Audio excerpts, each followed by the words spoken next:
Assalamualaikum warahmatullahi wabarakatuh.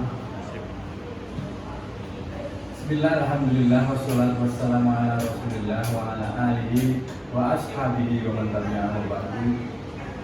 Qala Allah Ta'ala,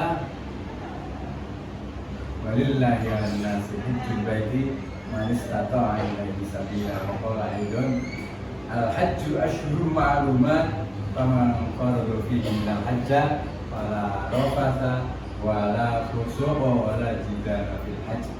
Sadaqallahu al-azim.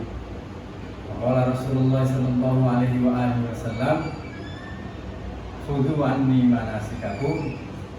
Wa qala aidan, al-hajjul mabrur laisa lahu jazaa'un illa al-jannah. Sadaqallahu Rasulullah.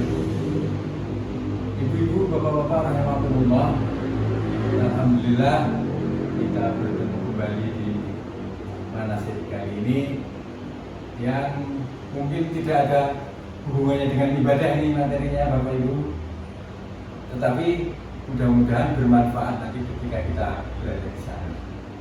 Kita mungkin juga ada materi tentang bagaimana bergaul dengan saudara-saudara kita sendiri, satu retu, satu rombongan, satu kloter, bahkan mungkin satu kamar nanti itu ada panduannya. Nah, ini ada juga tambahan materi yang mungkin juga bisa kita jadikan satu pegangan sebagai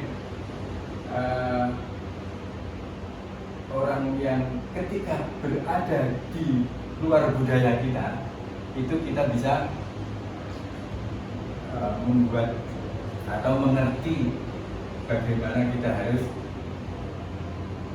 bersikap. Maka kita dengan berniat husnudon kepada orang-orang yang berada di sekitar kita ketika kita berada di luar budaya kita, maka kita pun bisa menyesuaikan dengan baik. Kita mulai dengan doa. Bismillahirrahmanirrahim. Allahumma alhimna arsyadana wa a'idna min syururi anfusina. Ya Allah, ya Tuhan kami, ilhamkanlah kepada kami seluruh kecerdasan kami dan hindarkanlah kami dari segala keburukan dari yang timbul dari diri kami sendiri. Amin. Ibu dan Bapak rahimakumullah. Ya, kita singkat saja. Di sana kita akan mengetahui seluk-beluk orang Arab. Nah, pada mulanya yang disinggung dalam surat At-Taubah ini adalah orang Badui, dan mungkin juga pada umumnya orang-orang yang zaman dahulu itu mempunyai adat jahiliyah, atau bahkan memang di sana ada zaman yang dinamakan zaman jahiliyah sebelum kedatangan Nabi. Maka mungkin begini, kenapa Islam diturunkan di sana? Kalau memang di sana itu berhasil, maka seluruh dunia akan lebih mudah, karena di sana itu dengan budaya jahiliyah yang orangnya sangat sulit untuk dimasuki budaya lain. Bahkan mungkin kata jahiliyah itu sebenarnya bukan mereka itu bodoh-bodoh, tetapi pintar-pintar sebetulnya, tetapi dengan budaya yang sungguh sangat tidak manusia. Dengan itu oleh Allah belum menjahulai di situ. Dan bahkan siapa Abu Jahal itu bapaknya apa namanya, bapaknya bodohan itu.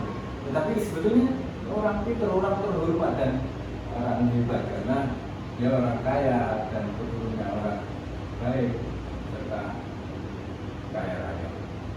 Nah, di sini dalam surat At-Taubah itu al-a'rabu asyaddu kufra wa nifaqo ini ya. Orang-orang Arab Badui itu lebih sangat kekafiran dan kemunafikannya, dan lebih wajar tidak mengetahui hukum-hukum yang diturunkan kepada Rasulnya, dan Allah Maha mengetahui lagi Maha bijaksana. Ini kita abaikan. Nah, mungkin secara umum panjenengan akan melihat orang-orang awam di sana itu bisa dilihat dari laki-laki ya, jenggot, kemudian memakai gamis, wajahnya keras, dingin gitu ya, punya sifat tergesa-gesa, kesusu, bicara cepat dan sulit dipahami. Di sana itu kadang-kadang kita orang yang tidak memakai bahasa Yahudi yang susah untuk memahami. Bahasa Fusha itu malah mereka juga tidak tahu kalau kita memakai bahasa Fusha. Kalau Yaumiyah itu mereka paham, dan itu wah bicaranya cepat sekali. Mungkin kalau Pak Yemufi, Pak Rozi itu bahasa Yaumiyah sudah ngerti. Paling tidak mereka bicara itu bisa memahami. Tapi kalau kita itu kadang-kadang tahu orang bicara seperti itu saja kita heran. Ya, jadi bicara mereka cepat dan sulit dipahami. Selalu bernuansa bisniswa. Kadang-kadang mereka itu, ya kita bicara dengan mereka itu dalam rangka bisnis. Apa yang mungkin bisa mereka dapatkan keuntungan dari kita. Nah, kita di sana akan bertemu dengan orang-orang seperti itu. Ya, kalau bisa kita memuji mereka tanpa berlebihan lah, karena mereka suka dengan perempuan Asia ini. Mohon maaf ini, wah ini tak isu, tak stigma, tak apa.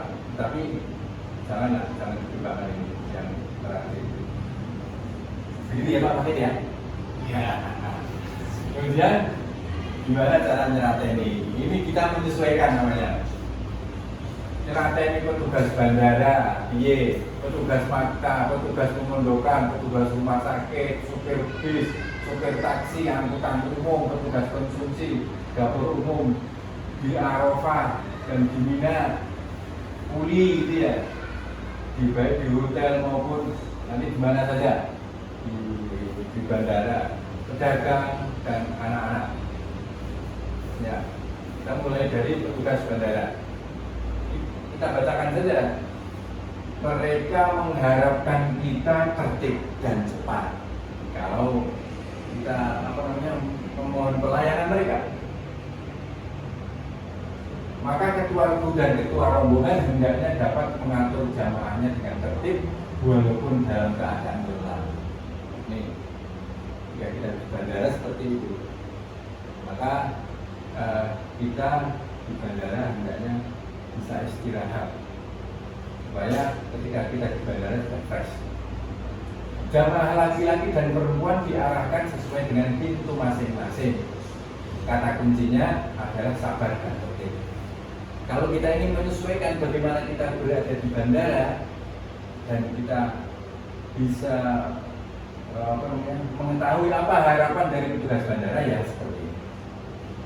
Kemudian ketika kita berada di maktab di pondokan,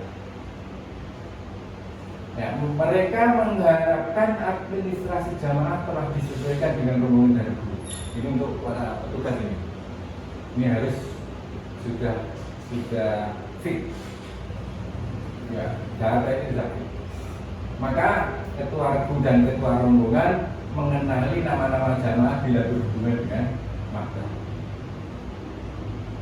atau dengan pondokan.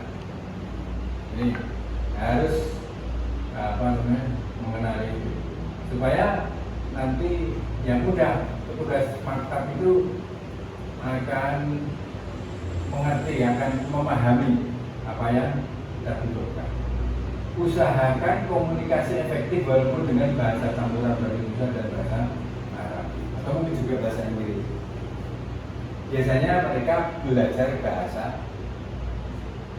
Indonesia dan Inggris manakala menjadi petugas atau kalau petugas hotel itu ditempati oleh jamaah dari Indonesia, terutama nanti di jadwal itu akan sedikit-sedikit bisa bahasa Indonesia.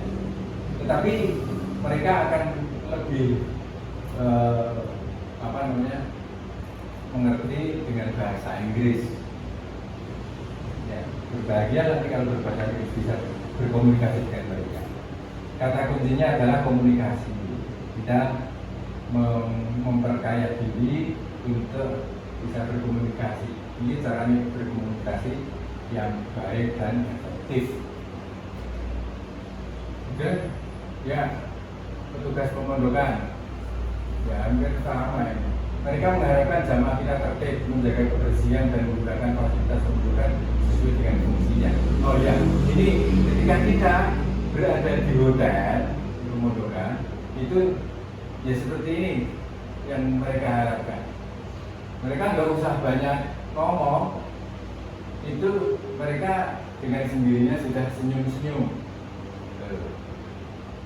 Kalau kita tertib menjaga kebersihan, ya mereka adalah tenaga musiman. Biasanya seperti itu dari mancanegara, dari Mesir, dari negara-negara Afrika, dari India, dari Pakistan, dari Bangladesh, dari Filipina, dari Malaysia, juga dari Indonesia sendiri.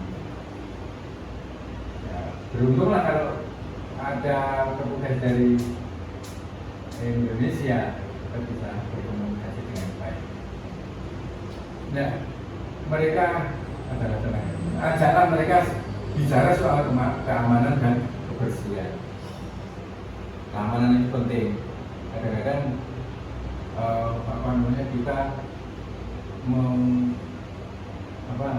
berada di mana itu di pondokan itu kunci. Kalau kita banyak penghuni, apalagi dengan suite 3 kamar, ada 3 kamar masing-masing 4 atau sampai 6 orang. Kemudian nanti ada pintu lagi gitu. Itu bagaimana caranya? Ya kita musyawarah dengan penghuni kamar itu dari 3 kamar, kemudian 1 pintu suite ya, yang kemudian kita komunikasikan dengan petugas yang mereka selalu pilih untuk memberikan rasa aman kepada kita. Maka itu menjadi penting. Misalnya kita boleh kok ketika kita bisa pergi ke Arafah di Armina, itu kita titip barang-barang berharga kepada mereka, boleh, dan bahkan di sana ada berangkasnya. Nah, itu ajalah mereka bicara tentang keamanan dan kebersihan. Kata kuncinya adalah kerjasama. Ibaratnya kita itu sedang bekerjasama dengan para petugas pemondokan. Kemudian ketika kita kebetulan bertemu dengan petugas rumah sakit atau kita minta pelayanan dari petugas rumah sakit, itu yang mereka harapkan dari kita itu sudah sesuai dengan prosedur. Kalau kita berhubungan dengan mereka, prosedur sudah kita jalani dengan sebaik-baik. Kita tinggal komunikasi saja dengan komunikasi yang efektif tadi. Ya. Kemudian untuk kelancaran komunikasi kita perlu mengajak petugas yang bisa berbahasa Arab. Nah, ini misalnya ada Pak Sarozi, kita kalau Pak Sarozi, justru sudah bisa bahasa Yaumiyah. Walaupun mungkin mereka itu bilang maafi itu kan tidak ada. Itu oleh Pak Sarozi bisa dibantah, maafi gimana? Karena kemarin saya sudah kesini dan sudah bertemu dengan pasien yang bilang maafi itu tidak ada, karena itu biasa mereka bilang. Ya, berikan informasi sejelas-jelasnya tentang keadaan pasien dari jamaah. Ya, kalau kita memang mau melihat jamaah kita yang menjadi pasien di rumah sakit itu, ya kita harus memberikan penjelasan. Kata kuncinya adalah saling pengertian. Kita sudah sesuai dengan prosedur, karena di sana itu ketat sekali ketika kita berhubungan dengan pasien itu sangat dijaga keamanannya. Siapapun tidak diperkenankan berhubungan kecuali memang itu petugas, sama-sama petugas dari kloter si pasien. Ya. Kemudian, nah ini supir bis itu ketika kita berada di sana di kajian ziarah, ketika kita berangkat ke Arafah, ketika kita berangkat ke Mina, ketika kita pulang dari Mina ke Makkah, ketika dari Makkah ke Madinah atau dari Madinah ke Makkah dan lain sebagainya lah. Pokoknya sopir bus itu di sana seperti apa? Ya, harapan mereka kepada kita itu adalah tertib waktu dan tertib rombongan. Ini bukan hanya supir ya yang mengharapkan, kita semuanya, dan kita itu jangan sampai menunggu atau ditunggu. Tertib waktu lah. Orang menunggu itu kita tahu sendiri bahwa menjemukan. Apalagi ditunggunya lama, tinggal seorang atau dua orang saja. Biasanya disorak gitu. Wah, gitu. Nah itu jangan sampai seperti itu. Jamaah harus selalu sesuai dengan rombongan pada nomor bus masing-masing. Ini kalau kita berada di bis rombongan kita, ya harus tahu ini. Nah, ketua rombongan harus memberitahu kepada jamaah, kepada anggota rombongan. Nah, pada saat tertentu ketika kita mau berangkat, jangan biarkan supir menunggu. Atau nanti pada saat istirahat itu juga tepat waktu. Kalau misalnya diberi waktu hanya 30 menit, gunakan sebaik-baiknya. Sopir karena di sana itu mengharapkan kita tertib, 30 menit ya 30 menit. Kadang-kadang nanti kalau mereka sopir bus itu bosan, itu bisa malah pergi ya gitu. Ya jangan sampai seperti itu. Usahakan selalu ada pendamping yang bisa berkomunikasi dan memberikan akses untuk kelancaran. Ya pakai prinsip itu satu real atau berapa itu turunan dikumpulkan untuk kita jadikan isyarat taksis untuk supir itu. Wah nanti sebelumnya kita solawatan terus nanti lalu itu. Kata kuncinya adalah kita menghargai waktu. Pada supir taksi atau angkutan umum, ya jamaah wanita hendaknya ada yang mendampingi, itu pasti. Bila naik taksi wanita tak duduk naik belakangan dan turun duluan. Ya, tak apa-apa dengan harga yang pantas, karena kalau dalam keadaan macet harga taksi bisa naik 2 kali lipat. Jadi ditawar saja. Kalau mungkin petugas atau supir taksi ini agak paham. Nah ini apa namanya? Kalau kita orang Indonesia kadang-kadang belajar dengan bahasa Indonesia yang hubungannya dengan real itu tadi. 1 real, 2 real, sampai 10 real, 40 real itu mereka tahu. Kita sudah tahu. Hanya itu saja yang mereka tahu, tetapi kita bisa mengerti. Kata kuncinya adalah hati-hati dan kepantasan. Yang sepantas. Petugas konsumsi dapur umum di Arafah dan Mina. Ya. Mereka itu mengharapkan kita pada saat mengembalikan pengambilan konsumsi itu sesuai dengan waktu dan jadwal yang sudah ditentukan. Ya. atau mungkin apa namanya, kita yang meminta jadwalnya jam berapa itu nanti mereka menyediakan yang sudah disesuaikan. Jadi mereka menyesuaikan kita, atau mungkin juga kita menyesuaikan. Layanan konsumsi diurus oleh ketua kloter bersama-sama ketua rombongan. Saling mengingatkan nanti.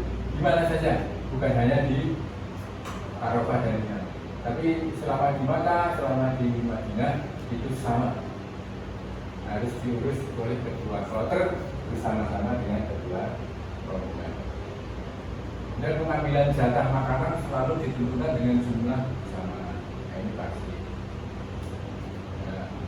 Bagaimana nanti cara mengaturnya, para ketua rombongan hendaknya teliti. Dan kata kuncinya adalah makan tepat waktu. Makan di sana jangan ditunda-tunda, karena kalau lebih dari 2 jam itu sudah batasi. Ya. Kalau kita bertemu dengan kuli, baik di bandara maupun di hotel atau di mana saja, itu mereka akan mengharapkan kepada kita ini usahakan kita berkomunikasi dan tawar-menawar jasa. Itu pasti. Berikan basis yang pantas sesuai dengan musyawarah. Ini kalau kita berombongan, kalau sendiri-sendiri ya biasanya apa namanya,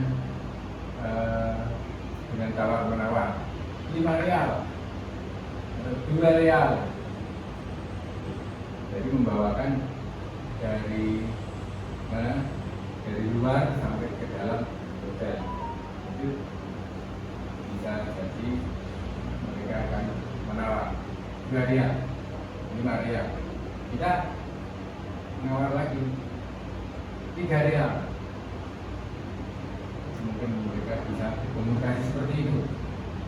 Kalau dalam kondisi berombongan itu biar nanti dimusyawarahkan oleh